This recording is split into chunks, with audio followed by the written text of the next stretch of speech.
Good morning and welcome to Heartland Makes and Outdoors. In today's video, we're going to be going over real quickly a couple of things. One of the things we're going to do basically show you in depth how we have the Winnerwell stove set up. I'll also show you the pattern you can use. If you go with the Classic Jack 140, the hot tent ready one, it comes with this panel right here, which is a flame retardant material. It zips in and out real easy. I'll show you how we can take it out of the tent. I'm going to show you the pattern that it comes with so you can cut it and make sure that you're cutting the right hole for your hot stove that you have. And these are designed for Winterwell stoves. And then also I'm going to take you inside the tent.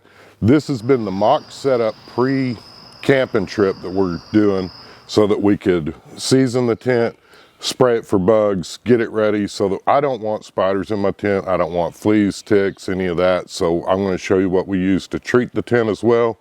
And then also just kind of an in-depth look at how we have our Winterwell stove set up, because we do have a few extra pieces that you may want to consider buying yourself, especially if you're going to be setting up the tent for long term in the rain. So let's get to the video.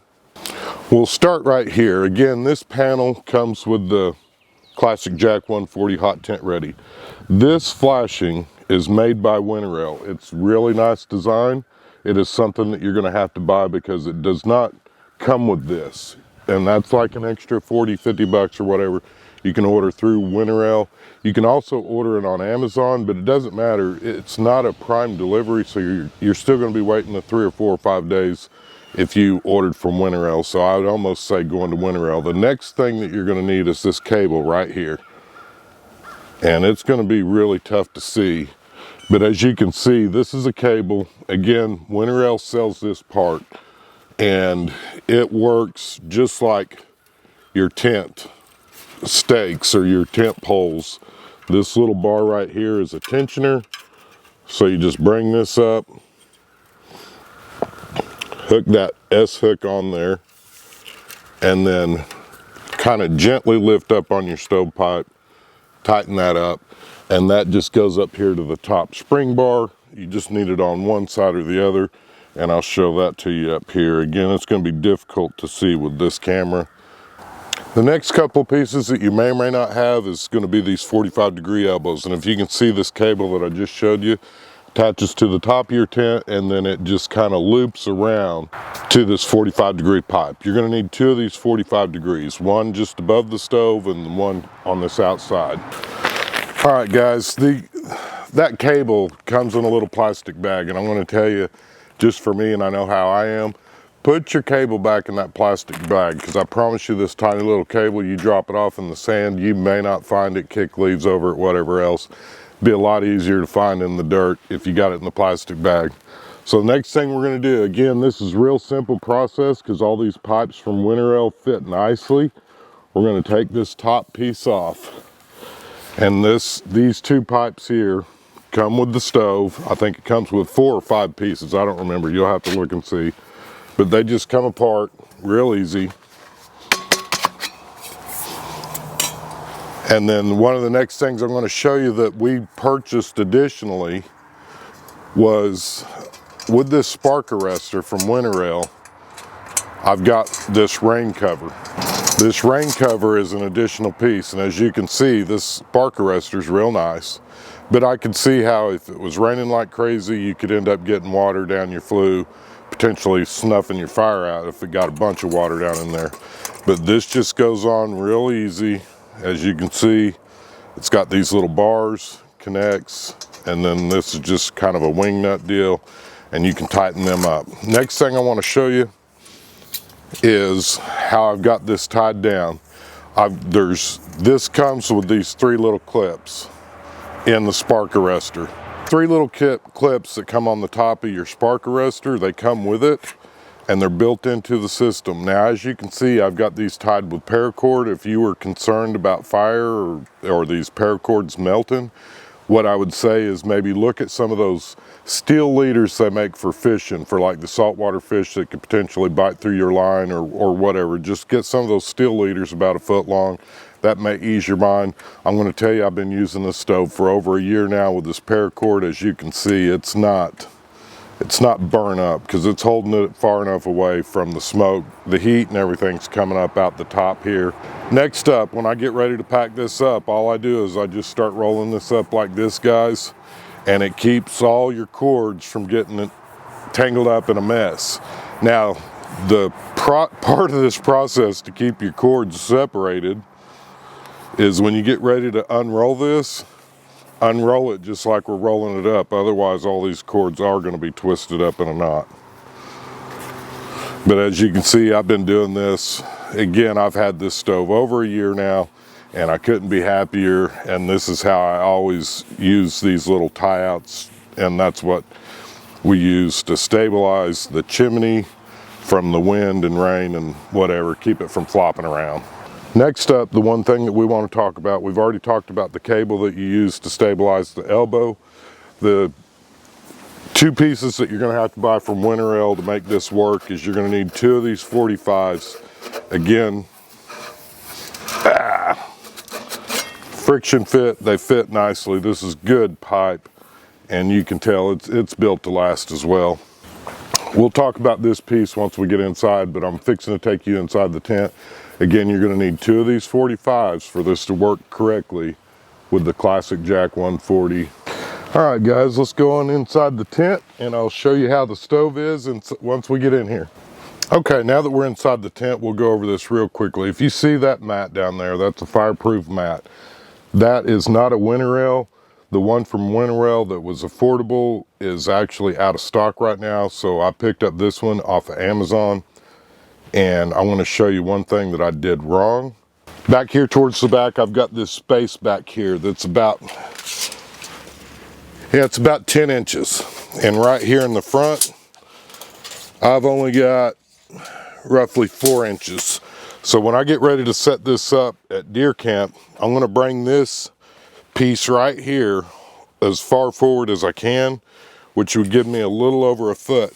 And I'll tell you why, guys, because when you're opening this up and shoving wood in, and you can see I've got some wood in here, I still need to clean it out, but I actually had a couple of embers fall out on this mat. I picked them up with my finger, and so that's 2 things you're going to want. A pair of gloves when you're messing around with this thing real close and handy, and then pull this mat out as far as you can, because I don't think you're going to get any sparks 1 foot out past the stove.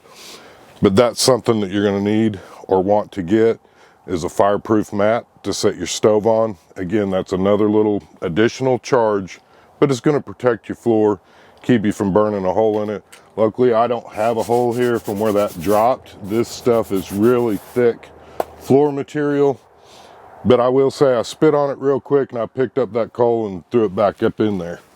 But that was a mistake on my part. Again, another reason that you want to set up your tent before you go to camp. Kind of learn some quirks, because it would be difficult to pull that mat forward by yourself. Now, you could get 2 or 3 of your buddies if you got them, but if you're by yourself, just make sure you set it up right to begin with. Okay, guys, so we're inside, we're right above the stove, and I'm just going to show you this real quick. You've got one piece of stove pipe, and then the elbow. Right above your elbow is where this double insulated wall pipe comes in to play. Is it's going to set right on top of this elbow right here, and it's going to shoot out at a 45 through this flashing. Again, this is the Winterwell flashing, and again, this just slips off, and then you can pull that out. And there's your double insulated wall pipe. And that's going to wrap up this part of the video as far as the Winterwell and how it is set up. Again, like I say, this mat, and let me give you a measurement on this mat real quick. This mat is roughly 39 inches by 39 inches, and I think it would work perfectly. Again, like I say, just make sure that you don't really need the fireproof mat way in the back like I've got it. It needs to be more in the front. Now, as far as this back wall, like I said, you get almost 3/4 of a zip-in wall, and it goes together real nicely. It's tied in at the bottom, so that's what keeps it pulled against. So you're getting a lot of heat shield with this thing, guys, and that really makes me think you're never going to have a problem with this tent. I'm going to show you. I've actually got the loops in this tent sewn in so that you can tie it down. And that's just a close-up of what the loops look like, where they tie in. You've got this little clip, go through the loop. It's hard to do it one-handed, guys, I'm sorry about that. And there you go, you're free. Here's the zipper, we're on the right-hand side. And then if you pull this flap up, which that's the bottom piece. Bottom piece, you lift it up to get to that zipper, and then unzip that. Unzip this. And again, this flap, you just pull it up after you untie it from the bottom. You got a zipper that runs all the way across here. Now that's free.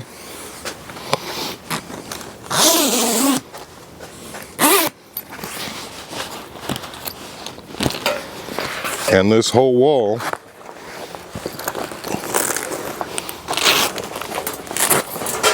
can come out, and that's what it looks like. That's the panel that makes it fireproof. So you might be asking yourself, well, that's a big hole. Guys, it does come with the zip-in part that we just took out with the regular canvas tent, and it would turn that into another big window on that end of the tent when you're camping in the spring and summer, or hot, if the weather's hot. You can actually zip in the piece that comes with it. I'll show that to you next. They made this so easy, guys, that it's just so nice. These zippers are really nice. They're heavy duty zippers. I don't ever picture having any problems with the zippers. But there's your, like I say, that turns into a great big window now. So you got a zipper on the inside here. You can zip that up at the bottom. And then you've also got the Velcro on the outside where it would actually Velcro to the bottom. And there it is, zipped up and sealed up. Again, this Velcro, but you can see this panel zips in nicely. And then that just Velcro's shut to cover up that zipper, essentially. Guys, I promised you at the beginning of this video I'd tell you what we use to keep our tent bug proof, which it'll keep the spiders, it'll keep your ticks, it'll keep your fleas. Even if you don't have dogs and you're out in the woods, you're going to bring ticks back with you a lot of the times. But this stuff called Sawyers, I'm not sponsored by Sawyers. As far as I know, Sawyers don't even know that I'm alive and even have a YouTube channel, but I've been using this stuff for over a decade. I put it on all my tents, and it's real easy. Comes in a spray bottle. Spray your seams on the bottom if you want. And then I spray around the doors, I spray around the windows. And then one thing that a lot of people kind of overlook when they're setting up their tent, this tent has a zipper, and I'm going to show that to you here in a second over here on the side, where you could run like a buddy heater hose, an extension cord, anything like that through the tent. You want to make sure and spray both the inside, the outside. Lift that little flap up, spray it. Same thing when you're doing your doors down at the bottom, especially lift the flap up, get the inside of it, spray it all. I've never had a problem with ticks in my bed since I've started using this. You guys know Buster goes with me, he goes camping with me, and this is just something that will help you maybe not get Lyme's disease. My dad's had it a couple of times, and he's had the Rocky Mountain spotted fever, and that stuff's bad, guys. You guys kind of have to excuse the mess a little bit, because I did throw this away, but I wanted to show it to you. Right here it says cut here for the Nomad medium stove. This one here says cut for woodland or large stove. That's the hole we cut out, which is the one a little bit higher. This is going to be your smaller or medium stoves down here. I'm not sure what this hole's for, but what I did do is before I cut the hole, I cut this pattern out. It comes in a rectangle, but you can see it's got the place here for your zipper. You line up your zipper marks, and then I took it in there to make sure that was the right hole for me.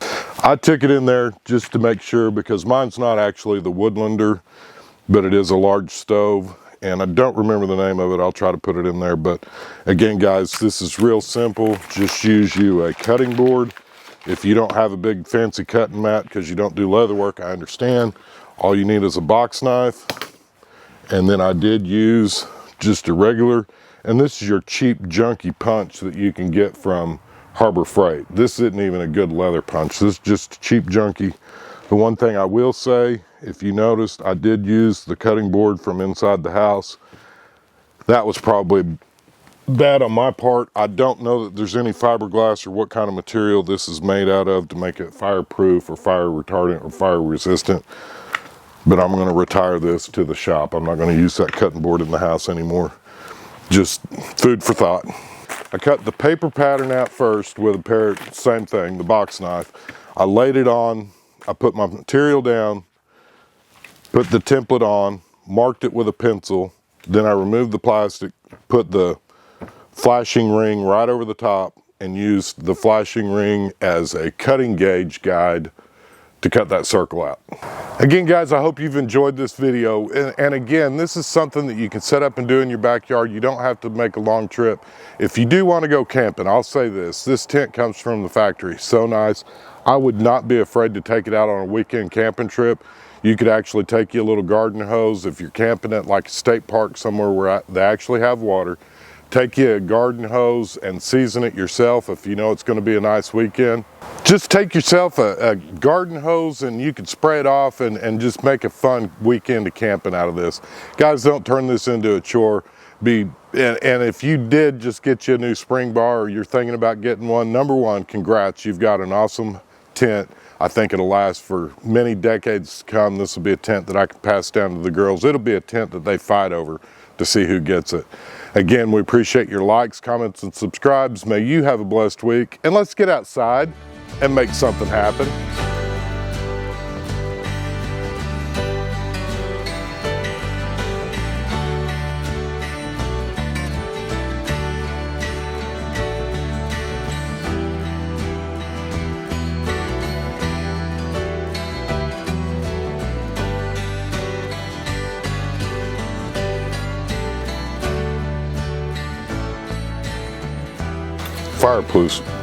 Fireplace.